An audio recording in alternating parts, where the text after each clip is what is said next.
সুপ্রিয় দর্শক, সবাইকে আমন্ত্রণ জানাচ্ছি বাংলা ভিশন প্রতিদিন আয়োজন সংবাদ বিশ্লেষণ ধর্মীয় অনুষ্ঠান ফ্রন্ট পেজে। সাথে আছি আমি ইমরুল কায়েস। আজ আমাদের সাথে আলোচনার জন্য স্টুডিওতে রয়েছেন দৈনিক আমার দেশের ব্যবস্থাপনা সম্পাদক জাহেদ চৌধুরী। মিস্টার জাহেদ চৌধুরী, আপনাকে স্বাগত জানাচ্ছি। আমরা আলোচনা শুরুর আগে চলুন দেখে নিই আজকের সংবাদপত্রে প্রকাশিত প্রধান প্রধান শিরোনাম এবং অন্যান্য খবরের গুরুত্বপূর্ণ খবর। আমি প্রথমেই জানাচ্ছি দৈনিক প্রথম আলো সংবাদ শিরোনাম। 2018 সালের ভোট হয় রাত 10টা থেকে 3টার মধ্যে। মার্কিন হামলার আশঙ্কা, সতর্ক ইরান। বাংলাদেশ সহ 75 দেশের জন্য মার্কিন অভিবাসী ভিসা স্থগিত হচ্ছে। আমার দেশের সংবাদ শিরোনাম। চরমনের দল নিয়ে পেরেশান জামায়াত। মুসলিমদের পাশাপাশি খ্রিস্টানরাও এখন টার্গেটে। ভারতে আশঙ্কাজনকভাবে বাড়ছে হেট স্পিচ। যুক্তরাষ্ট্রের হুমকি মোকাবেলায় প্রস্তুত ইরানের সামরিক প্রস্তুতি। দৈনিক ইত্তেফাকের শিরোনাম। ইরানে যে কোনো সময় মার্কিন হামলা হতে পারে। আসন নিয়ে জামায়াতের সঙ্গে ইসলামী আন্দোলন খেলাফত মজলিসের বড় টানাপোড়েন। 12 ফেব্রুয়ারিতে নির্বাচন, একদিন আগেও না একদিন পরেও না প্রধান উপদেষ্টা। সমকালের শিরোনাম। বাংলাদেশের প্রধান ঝুঁকি অপরাধমূলক কর্মকাণ্ড। আরেকটি শিরোনাম, ইরান যুক্তরাষ্ট্র যুদ্ধের প্রস্তুতি। যুগান্তরের শিরোনাম। হেভিওয়েট বিদ্রোহী প্রার্থী নিয়ে বিএনপিতে অস্বস্তি। ত্রয়োদশ জাতীয় সংসদ নির্বাচন, ভাঙনের মুখে 11 দলীয় জোট, শেষ মুহূর্তে সংবাদ সম্মেলন স্থগিত। ইনকিলাবের শিরোনাম। গ্যাস সংকটে ত্রাহি দশা। রসুইঘর থেকে সিএনজি স্টেশন, শিল্প কারখানা। আরেকটি শিরোনাম, ইসিতে প্রাসাদ ষড়যন্ত্র, উপরে দাঁড়িপাল্লা ধানের শীষ খুঁজে হয়রান টক অব দ্য কান্ট্রি। মানব জমিনের শিরোনাম। বাংলাদেশ সহ 75 দেশের ইমিগ্রেন্ট ভিসা স্থগিত করছে যুক্তরাষ্ট্র। আর একটি শিরোনাম, সমঝোতা সর্বশেষ বৈঠক ব্যর্থ, 11 দলের আসন বন্টন। কালের কণ্ঠে শিরোনাম। বাংলাদেশ সহ 75 দেশের ভিসা বন্ধ করল যুক্তরাষ্ট্র। আসন নিয়ে 11 দলীয় জোটের অসন্তোষ। কালবেলা শিরোনাম, জামায়াত জোটে জট। আর একটি শিরোনাম, শতাধিক ব্যক্তিকে গুম খুনের অভিযোগে বিচার শুরু জিয়াউল হাসানের। বাংলাদেশ প্রতিদিনের শিরোনাম। নির্বাচনী ট্রেনে হাতে গোনা নারী। জামায়াত জোটে জট কাটেনি। দেশ রূপান্তরের শিরোনাম। ফ্যামিলি কার্ড 5 থেকে 7 বছরের জন্য, বিএনপির ইশতেহার চূড়ান্ত। আর একটি শিরোনাম, রাতের ভোটে লেনদেন 10,000 কোটি। নয়া দিগন্তর শিরোনাম। বিচার মুখে গুম জিয়াউল, গেস্টাপ স্টাইলে মানুষ হত্যা, আন্তর্জাতিক অপরাধ ট্রাইব্যুনালে গা শিউরে ওঠা অভিযোগ। আরেকটি শিরোনাম, যুক্তরাষ্ট্র হামলা চালালে মার্কিন ঘাঁটিতে পাল্টা আঘাতের হুঁশিয়ারি ইরানের। বণিক বার্তা শিরোনাম। বাংলাদেশ সহ 75 দেশের অভিবাসী বিষয়ে প্রক্রিয়াকরণ স্থগিত করেছে যুক্তরাষ্ট্র। অন্য একটি শিরোনাম, ইরানে যে কোনো সময় হামলা চালাতে পারে যুক্তরাষ্ট্র। The daily star. Discontent in 11-party combined defense, seat sharing turmoil. Arekti শিরোনাম, Iran US cut contact, Trump vows very strong action as Iran unrest toll tops 2,600. Daily Observer শিরোনাম।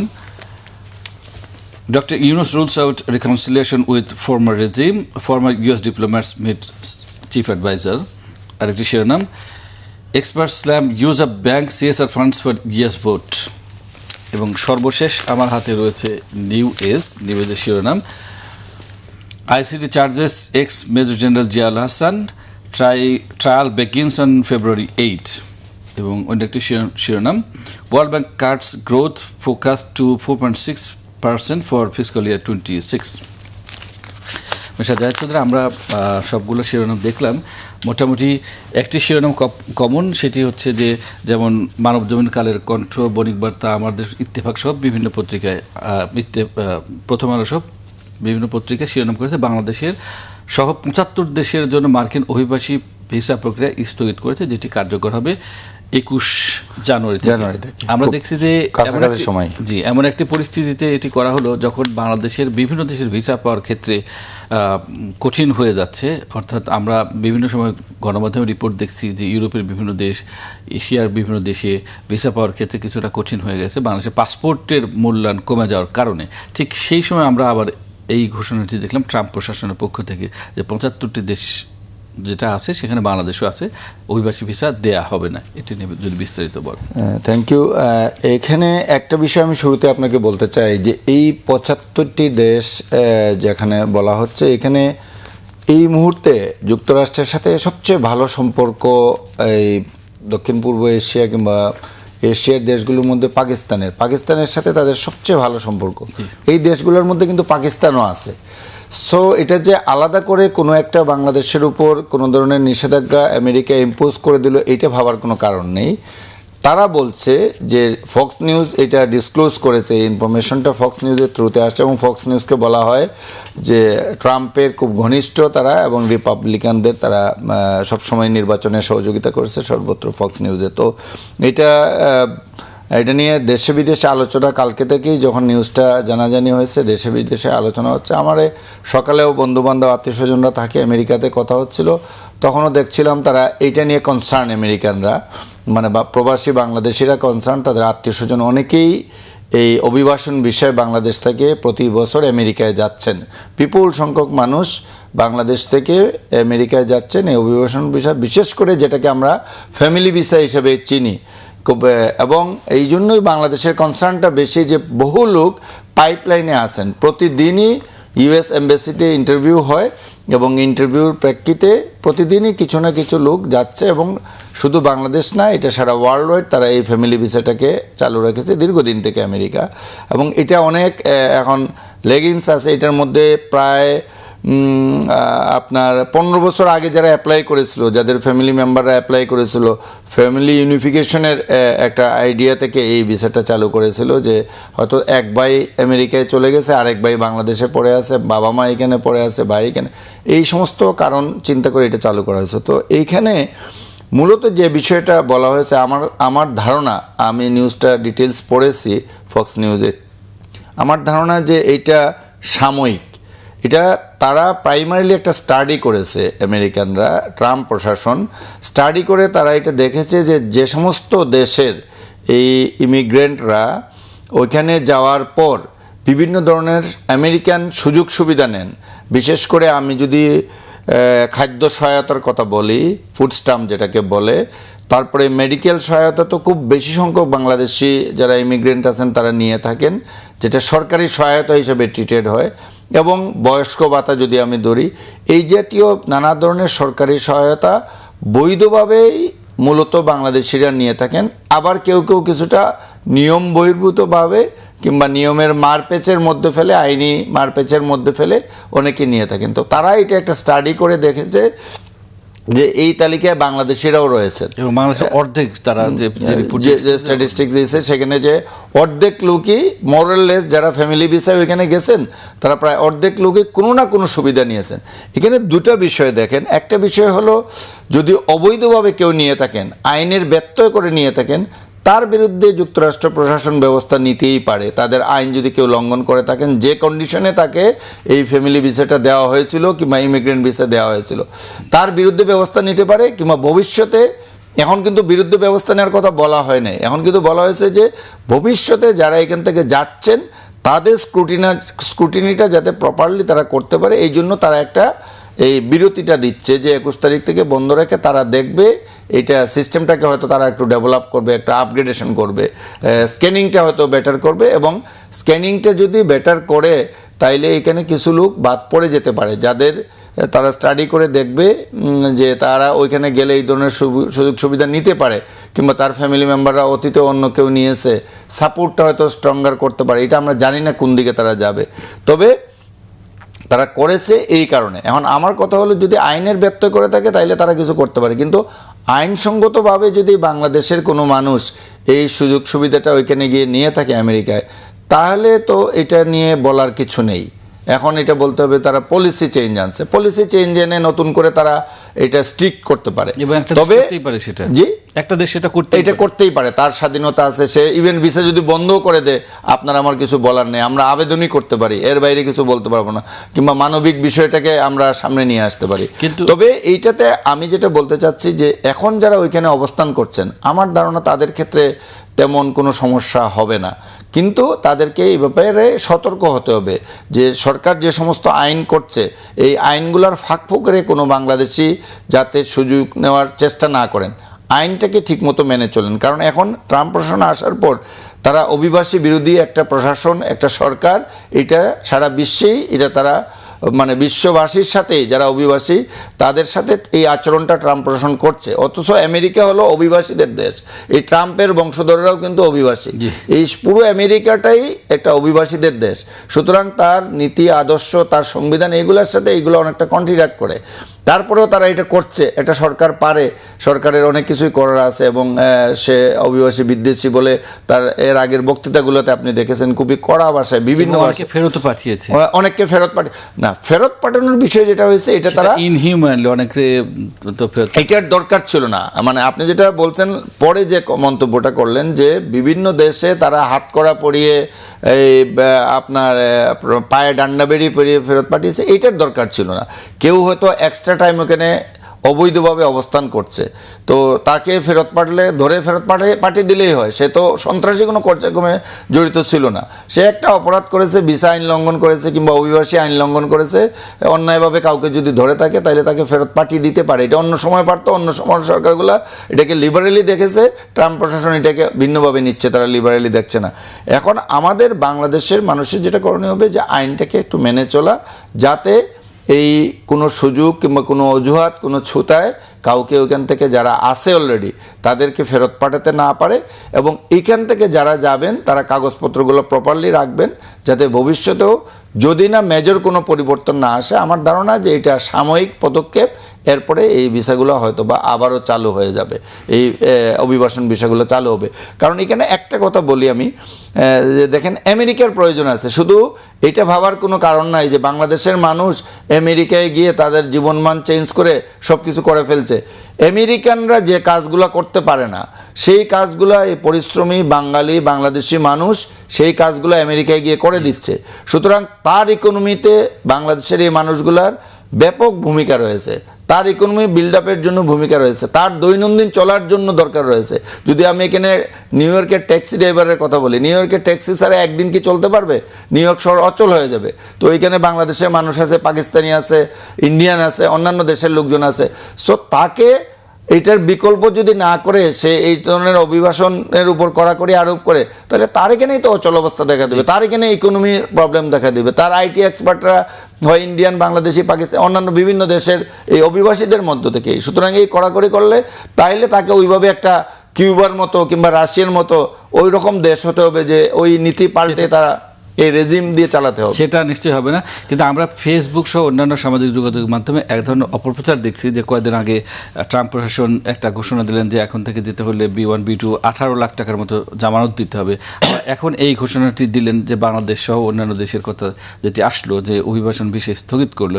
কিন্তু ফেসবুকে যে ধরনের অপপ্রচার বা সামাজিক মাধ্যমে যে ধরনের অপপ্রচার সেটি হচ্ছে যে এজ ইফ আগের সরকার চলে গেছে, এখন নতুন সরকার আসলে তারপরে এইগুলো বন্ধ করে দেওয়া হচ্ছে, বা এটা একটা বিভ্রান্তি ছাড়া আর কিছু না। যদি দেখা যেত যে ট্রাম্প প্রশাসন শুধু বাংলাদেশকে এককভাবে কোনো সিদ্ধান্ত নিচ্ছে তাইলে অবশ্যই আমরা এটাকে আলাদা গুরুত্ব দিয়ে দিতাম কিংবা সরকারের সাথে তার দূরত্বের কথা বলতাম। এটা তো সে একটা নীতি, এটা পলিসি করছে। এই পলিসির মধ্যে যে সমস্ত দেশ পড়ছে, আগে 21টা দেশ পড়েছে, এইবার আপনার 75টা দেশ পড়েছে এই নীতির মধ্যে, সে তো একের পর এক করে যাচ্ছে। বাংলাদেশে যে সমস্ত অভিবাসীকে ফেরত পাঠিয়েছে তাদের সর্বশেষ বেসটাকে হাত করা পরিয়ে টরিয়ে পাঠিয়েছে, কিন্তু ইন্ডিয়াতে যাদেরকে পাঠিয়েছে তাদেরকে ডান্ডা বেরিয়ে পড়িয়ে পাঠিয়েছে, এটাও তো আমরা দেখেছি। এবং অন্যান্য দেশে, আমি তো আজকে আলোচনাটা শুরুই তো করলাম যে এই মুহূর্তে পাকিস্তানের সাথে এত ভালো সম্পর্ক, তারপরেও তো এই তালিকার মধ্যে পাকিস্তান আসছে। সো আপনি এটাকে কীভাবে এক্সপ্লেন করবেন? আমি তো শুরুটাই করলাম এই দিয়ে যে এই মুহূর্তে ট্রাম্প তাকে পাকিস্তানের ফিল্ড মার্শাল আসিফ মুনিরকে দাওয়াত দিয়ে খাওয়াচ্ছে হোয়াইট হাউসে নিয়ে গিয়ে, তো সেই পাকিস্তানের উপরও তো এই নীতি চালু হয়েছে। এবং পাকিস্তানের সাথে তার সর্বোচ্চ বলা হচ্ছে সাম্প্রতিক সময়ের মধ্যে সবচেয়ে ভালো রিলেশন এখন আমেরিকার। সুতরাং এখানের সাথে গভর্নমেন্টের এখানের সাথে এই সমস্ত বিষয়ের কোনো সম্পর্ক নেই। তারা একটা পলিসি নিচ্ছে, এই পলিসির মধ্যে যে দেশ যেভাবে পড়ছে তার উপর এটা ইম্পোজ হচ্ছে। তবে অবশ্যই আমরা বাংলাদেশের মানুষের মঙ্গলের জন্য, প্রবাসীদের যারা আমেরিকায় যাচ্ছেন, যারা ইমিগ্রেন্ট হয়ে যাচ্ছেন, তাদের মঙ্গলের জন্য বলবো যে এই সমস্ত নীতি মানে ওইখানেও ব্যাপক সমালোচিত হচ্ছে। ট্রাম্পের এই নীতিগুলা মানে স্বয়ং আমেরিকানরাই এবং তার দেশের ডেমোক্র্যাটরা তো বটেই, রিপাবলিকানদের মধ্যেও এটা নিয়ে কিন্তু কঠোর সমালোচনা আছে।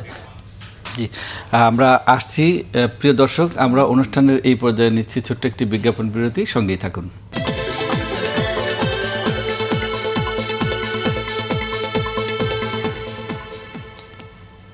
প্রিয় দর্শক, বিজ্ঞাপন বিরতির পর আপনাদের আবারও স্বাগত জানাচ্ছি ফ্রন্ট পেজ অনুষ্ঠানে। আমাদের সাথে আছেন দৈনিক আমার দেশের ব্যবস্থাপনা সম্পর্কে জাহেদ চৌধুরী।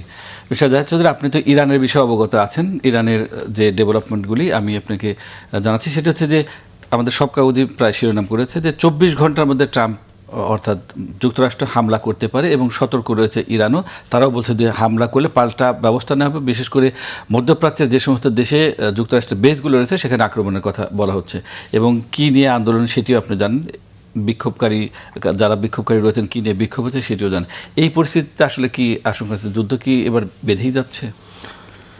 এটা দেখেন, আজকে সর্বশেষ আপনার এই আলোচনা অনুষ্ঠানে আসার আগে আমি দেখছিলাম যে ট্রাম্প বলছিলেন যে ইরানে বিক্ষোভকারীদের ফাঁসি দেওয়ার যে সিদ্ধান্ত ছিল কিংবা ফাঁসি দেওয়ার যে উদ্যোগগুলো ছিল সেগুলো থেমে গেছে। উনি এইভাবে মন্তব্য করছিলেন। তার আগের ঘটনা হলো যে যখন ট্রাম্প হামলার হুমকি দিয়েছেন, ইরান পাল্টা আলী খামেনির পক্ষ থেকে কিংবা ইরানের পক্ষ থেকে পাল্টা হুমকি দেওয়া হয়েছে যে যদি কোনো ধরনের হামলা হয় তাহলে মধ্যপ্রাচ্যে বিশেষ করে কাতার, সৌদি আরব, ইয়েমেন বিভিন্ন জায়গায় যে আমেরিকান ঘাঁটিগুলো রয়েছে সেই ঘাঁটিগুলোতে পাল্টা হামলা চালানো হবে। এবং শুধু তাই নয়, দেখেন কাতার থেকে এই পাল্টা হামলার হুমকি দেওয়ার পর কাতার থেকে মার্কিন ট্রুপস সরিয়ে নেওয়া হয়েছে। 100% সরানো হয়েছে কিনা জানি না, কিন্তু স্ট্র্যাটেজিক্যালি তারা হয়তো কিছু লোককে রেখে দিয়ে বাকি সৈন্যদের ওইখান থেকে ঘাঁটি থেকে সরিয়ে নিয়েছে। সুতরাং হামলার আশঙ্কা তারা করছে। অন্যদিকে সৌদি আরব বলেছে যে ইরানকে আশ্বস্ত করেছে যে আমাদের আকাশসীমা কিংবা মাটি ইরানে আক্রমণের জন্য আমেরিকাকে আমরা ব্যবহার করতে দেব না, কারণ তার নিরাপত্তার কথা চিন্তা করেই হয়তো সৌদি আরব আগেভাগেই ইরানকে এটা বলে রেখেছে। আবার দেখেন, ইরান এবং ইরাকের এই পুরো জায়গা জুড়ে আকাশসীমাটাও কিছু সময়ের জন্য ব্লক করে দেওয়া হয়েছিল। তো এখন ইরানে 79 বিপ্লবের পর থেকে যে আয়াতুল্লাহ খোমেনি এবং বর্তমানে আলী খামেনি, এই আলী খামেনি কিন্তু 3 দশক ধরে, আয়াতুল্লাহ খোমেনি মারা যাওয়ার পর 3 দশক ধরে উনি সুপ্রিম লিডার হিসেবে ইরানের নেতৃত্ব দিয়ে আসছেন 79 ইরানের বিপ্লবের পর থেকে। আর এখন যে আন্দোলনটা হচ্ছে এটার নেপথ্যে থেকে শাহরেজা পাহলভির ছেলে এখন এটাকে লিড দিচ্ছেন। তো এখন বাইরে থেকে উনি কিন্তু এক্সাইলে আছেন। তো এটা শুরু হয়েছিল প্রথম দিকে যে দ্রব্যমূল্য বৃদ্ধি নিয়ে এই সমস্ত নানা অর্থনৈতিক ইস্যু নিয়ে এই বিক্ষোভটা শুরু হয়েছিল। পরে এটা সরকার বিরোধী বিক্ষোভের রূপ নিয়ে বলা হচ্ছে, কেউ কেউ বলতেছে এখানে 2000 লোক মারা গেছে, আবার 20,000 লোক মারা যাওয়া, 16,000 লোক মারা যাওয়ার এমন রিপোর্টও আসছে ওয়েস্টার্ন মিডিয়া থেকে। এবং ইন্ডিপেন্ডেন্ট বডি বলছে যে অ্যাটলিস্ট 2000 পিপুল মারা গেছে। এবং এখানে নানা ধরনের মানে পার্টি ইনভলভ হয়ে গেছে। আমেরিকানরা যেমন সরাসরি ট্রাম্প এখানে ইনভলভ হয়েছেন, পাশাপাশি ইরানেরই বিভিন্ন গোষ্ঠী যারা আছে ইনভলভ হয়েছে। এবং বিপুল সংখ্যক লোক, যেটা আজকের মিডিয়ার সর্বশেষ যে খবরগুলো আসছে বিভিন্ন সোর্সে, সেখানে এটা বলা হচ্ছে যে আলী খামেনির পক্ষে কিংবা ইরানের বর্তমান সরকার যারা আছে তাদের পক্ষে কিন্তু বিপুল সংখ্যক লোক আছেন। কোন পয়েন্ট অফ ভিউ থেকে তারা আছেন? তারা মনে করছেন যে আমেরিকানরা এর আগে যখন ইরাকে এরকম উস্কানি দিয়ে হামলা করেছে তখন তছনছ করে দিয়েছে, ভেঙে দিয়েছে। সিরিয়াতে বিভিন্ন জায়গায় করেছে, যেখানেই তারা এরকম হামলা করেছে কিংবা যেখানেই গণতন্ত্র পুনরুদ্ধারের কথা বলে এগুলো করেছে, তখন প্রত্যেকটা জায়গায় শেষ পর্যন্ত ওই দেশের সার্বভৌমত্ব চুরমার হয়ে গেছে। এই পয়েন্ট অফ ভিউতে ইরানিয়ানরা একটা অবস্থানে আছেন। আবার সরকার যে দমন পীড়নটা করছে এটা হয়তো সবাই মেনে নিতে পারছেন না, কিন্তু সরকার এখানে দেখছে যে কিছুদিন আগে তাকে ইসরায়েলের সঙ্গে বড় ধরনের যুদ্ধে জড়াতে, একটা স্বল্পকালীন যুদ্ধ, কিন্তু এখানে ব্যাপক ইরানের অনেক কমান্ডার নিহত হয়েছেন, অনেক সামরিক কর্মকর্তা নিহত হয়েছেন। এর আগে সুলাইমানিকে, কাসেম ব্রিগেডের প্রধান, তাকে হত্যা করা হয়েছে, আমেরিকানরা করেছে, টার্গেটেড কিলিং করেছে। এরকম ইরানের রাইসির মারা যাওয়ার ঘটনাটা প্লেন ক্রাশে, এটাও কিন্তু এখনও ফিসি যে এটার পিছনে অন্য কেউ থাকতে পারে, ষড়যন্ত্র থাকতে পারে, ইসরায়েল থাকতে পারে, আমেরিকা থাকতে পারে, এরকম নানা কথা বলা হচ্ছে। তো ইরানকে কিন্তু ইতিমধ্যে নানাভাবে ইসরায়েল এবং আমেরিকা মিলে অনেকটা দুর্বল করে ফেলেছে, কিন্তু এখনও এই ইস্যুতে, তাদের সার্বভৌমত্বের ইস্যুতে ইরানরা ইউনাইটেড। প্লাস এখানে বিক্ষোভ দমনের জন্য সরকার যেটা করছে এটা আবার ইরানিয়ানরা এখানের মধ্যে তারা স্ক্যাটার্ডলি বিভিন্ন মতামত আসছে। তো এখানে মূল কথা হলো মধ্যপ্রাচ্যে আবারও যদি আগ্রাসন হয়, আমেরিকানরা যদি আবারও এখানে হামলা চালায়, তাইলে মধ্যপ্রাচ্যের যে পরিস্থিতি এটা আরও খারাপ হবে, আরও খারাপের দিকে যাবে। এটা কিন্তু পুরো মধ্যপ্রাচ্যে ছড়িয়ে পড়বে এবং এতে মূলত মুসলিম বিশ্ব কিন্তু ব্যাপকভাবে ক্ষতিগ্রস্ত হবে। এখানে আমরা দেখেছি রাশিয়ান স্টেটমেন্ট দেখেছি, চাইনিজ স্টেটমেন্ট দেখেছি, এই ইরান ইস্যুতে বিবৃতিগুলো দেখেছি। অনেক দেশ, মুসলিম দেশগুলো অনেকটা চুপচাপ বসে আছে, কোনো কথাবার্তা এখানে বলছে না এটাকে, কিন্তু এটা আলটিমেটলি এই অঞ্চলটাকে অস্থির করে তুলবে। এবং ট্রাম্প প্রশাসনের একটা বিষয় দেখেন যে এর আগে যেটা বিয়েতে হলো আপনার মধ্যপ্রাচ্যের, এর আগে ইসরায়েল যখন হামলা চালালো, ইসরায়েল হামলা চালিয়ে টোটালি আপনার 23 সাল থেকে শুরু করে 2 বছরে একাধারে বিয়ে চালিয়ে প্যালেস্টাইনিয়ানদের পুরোপুরি ধ্বংস করে দিল, পশ্চিম গাজা ধ্বংস করে দিল। সেটাও শেষ পর্যায়ে কিন্তু ট্রাম্প প্রশাসন এখানে যুক্ত হয়েছে তাদের সাথে, এবং ট্রাম্প নিজে ইসরায়েল পার্লামেন্টে গিয়ে বক্তৃতা করেছেন এবং ওইখানে গিয়ে তাদের প্রশংসা করেছেন। এবং শেষ পর্যন্ত যদিও এটা অ্যাগ্রিমেন্টে একটা আসছে, কিন্তু এটা মেসাকার এবং ধূলিসাৎ করে দিয়ে গাজাকে একটা কবরস্থান বানিয়ে দিয়ে পুরো গাজাকে তারা এক ধরনের একটা ট্রুথ, একটা ইয়ের মধ্যে পৌঁছেছে। এবং এই ইরানকে কেন্দ্র করেও তাদের হয়তো এরকম কোনো পরিকল্পনা আছে।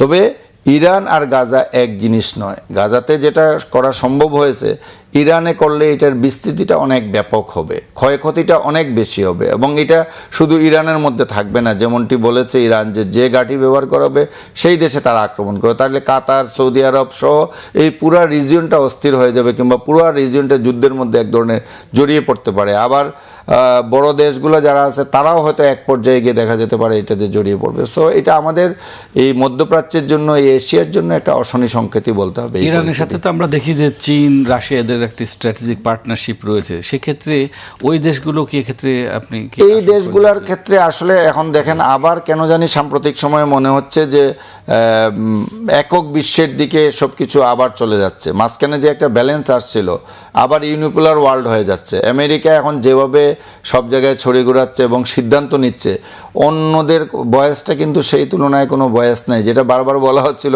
হয়তো সেকেন্ড সুপার পাওয়ার রাশিয়া না হয়ে হয়তো চীনও হয়ে যেতে পারে। অর্থনৈতিক দিক থেকে চীন অনেক এগিয়ে গেছে, ইটস ট্রু। বিভিন্ন জায়গায় ফাইট দেওয়ার মতো পর্যায়ে সারা ওয়ার্ল্ডের ইকোনমি তারা একটা বড় অংশ নিয়ন্ত্রণ করছে। কিন্তু রাজনৈতিক ক্ষেত্রে কিংবা বিশ্বের প্রভাব, সামরিক ক্ষেত্রে প্রভাব বিস্তারের ক্ষেত্রে তাদেরকে কিন্তু এখন পর্যন্ত চীন তো টোটালি ইনঅ্যাক্টিভ আছে। রাশিয়া হয়তো ইউক্রেনের ক্ষেত্রে তারা ইনভলভ হয়েছে, যেহেতু তাদেরই পার্শ্ববর্তী দেশ, এই কারণে এটা হয়েছে। কিন্তু অন্য ক্ষেত্রে তারাও কিন্তু চুপচাপ বসে আছে। এবং শুধু তাই নয়, আপনি দেখেন যে ইরানের সাথে যারা বাণিজ্য করবে তাদের সাথে ট্রাম্পের ভিতর 20% ট্যাক্স ইম্পোজ করার কথা বলেছেন। অনেক দেশেরই বাণিজ্য আছে এবং এটা ক্ষতিগ্রস্ত হচ্ছে। তো এইটা আসলে আমার মনে হয় যে যুদ্ধ করে আলটিমেটলি কোনোভাবেই তো কখনো কেউ সার্বিকভাবে ভালো সফলতা অর্জন করেছে কিংবা বিশ্বের কোনো দেশের মঙ্গল হয়েছে এটা না, কিন্তু এটা ট্রাম্প প্রশাসন করেই যাচ্ছে। তার এই পাগলামিটা তো শুরু থেকেই আছে। আমরা শেষ দিকে চলে আসছি, আমরা একটু আবার বাংলাদেশের প্রসঙ্গে আসি, আভ্যন্তরীণ প্রসঙ্গে। নির্বাচন, প্রধান উপদেষ্টা তিনি মার্কিন কূটনীতিকরা তার সাথে দেখা করেছেন, আমার দেশে শিরোনাম করেছে। সেখানে তিনি বলেছেন যে 12 ফেব্রুয়ারি নির্বাচন হবে, একদিন আগেও না একদিন পরেও না, যদিও নানা রকমের ধোঁয়াশা নির্বাচনকে কেন্দ্র করে এখনও চলমান রয়েছে সমাজে। পাশাপাশি প্রথমবার একটা শিরোনাম যে জামাত এবং ইসলামী আন্দোলনের মধ্যে যে সমঝোতা হওয়া সেটি হচ্ছে না, বা সমঝোতা ভেঙে দেওয়ার পথে অনেক পত্রিকাই করছে। আবার বিএনপিও বিএনপিও এক ধরনের অস্বস্তিতে রয়েছে হেভিওয়েট বিদ্রোহী প্রার্থীদের নিয়ে, এটাও শিরোনাম হয়েছে। তো এই যে নির্বাচন কেন্দ্রে একটা ধোঁয়াশা, তারপর বড় দুই দলের মধ্যে, তাদের জোটের মধ্যে আবার বিদ্রোহী প্রার্থীদের নিয়ে যে ধরনের অস্বস্তি, এই সব মিলে যদি একটু এটা দেখেন, 12 ফেব্রুয়ারির নির্বাচনটা হতেই হবে। এই নির্বাচনের উপর বাংলাদেশের ভবিষ্যৎ অনেকটা নির্ভর করছে। জুলাই বিপ্লবের সফলতা, চূড়ান্ত সফলতা আসবে যদি 12 ফেব্রুয়ারি সুষ্ঠু, সুন্দর, অবাধ, অংশগ্রহণমূলক একটা নির্বাচন অন্তর্বর্তীকালীন সরকার এবং বর্তমান ইসি করে যেতে পারে। এবং রাজনৈতিক দলগুলোকে সর্বতোভাবে সহযোগিতা করতে হবে, কারণ রাজনৈতিক দলগুলো যদি তাদের ছোটোখাটো বিষয় নিয়ে নিজেরা ঝগড়ায় জড়িয়ে পড়ে, তাহলে তাদের যে বড় অর্জন, এই জুলাইয়ের যে বিপ্লব, এই বিপ্লবের যে অর্জন এবং এই বিপ্লব পরবর্তী একটা সবার অংশগ্রহণে একটা নির্বাচন, যেটা 3টা নির্বাচন কিংবা 4টা নির্বাচন, 2008 সালের নির্বাচনকে নিয়েও নানা প্রশ্ন আসছে। 14, 18, 24 এই 3টা তো ব্যাপকভাবে প্রশ্নবিদ্ধ। আজকে অনেক শিরোনাম আপনি পড়ছিলেন যে কিভাবে 10,000 কোটি টাকা খরচ করা হয়েছে, কিভাবে রাতের ভোট কয়টা থেকে 8টা থেকে 3টার ভিতর ভোট কেটে নেওয়া হয়েছে, 10টা থেকে 3টার মধ্যে। 10টা থেকে 3টার মধ্যে 2008, এগুলো এখন বেরিয়ে আসছে। তখন আমরা এগুলো শুনতাম, এখন সাক্ষী প্রমাণ যুক্তি সহ যারা এই ঘটনার সাথে জড়িত ছিলেন তাদের কথাই এগুলো বেরিয়ে আসছে। তো আমরা এই অবস্থার থেকে উত্তরণ চাই এবং উত্তরণের জন্য এই 12ই ফেব্রুয়ারির নির্বাচনটা অতি জরুরি। দেখেন যাদের বয়স 35 তারা কিন্তু 18 বছর ভোট দিতে পারেনি, 17 বছর ভোট দিতে পারেনি। তারা সর্বশেষ হয়তো কেউ 2008 সালে ভোট দিয়েছিল, অথবা কেউ হয়তো তার আগে 2001 সালে ভোট দিয়েছিল। এই অনেকেই কিন্তু এরপরে আর ভোট দিতে পারেনি। সুতরাং 35-40 বছরের অনেক লোকজন আছে 1 সালে ভোট দিলে, 2001 সালে ভোট দিলে তার বয়স 18 এবং 1 আপনি মিলে দেখেন যে এত বছর ধরে তারা ভোট দিতে পারছে না। তো তাদের জন্য প্রত্যেকে উন্মুখ হয়ে আছে একটা ভোটের জন্য।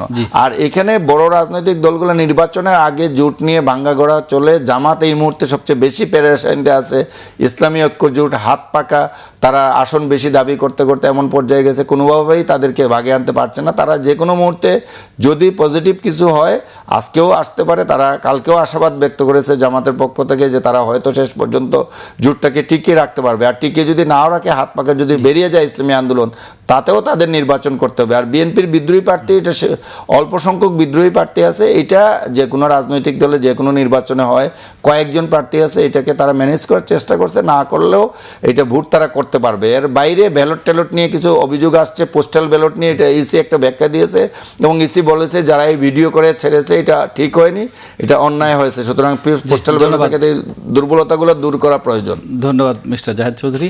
আমরা একদম শেষ প্রান্তে চলে এসেছি। প্রিয় দর্শক, আমাদের আলোচনা শুনলেন, একদম শেষ প্রান্তে চলে এসেছি। আমাদের ফ্রন্ট পেজ অনুষ্ঠানটি প্রতিদিন সকাল 9টা 20 থেকে 25 মিনিটের মধ্যে প্রচার হয়। দেখার আমন্ত্রণ জানিয়ে আজ এখানেই বিদায় নিচ্ছি। সবাই ভালো থাকুন, সুস্থ থাকুন, আল্লাহ হাফেজ।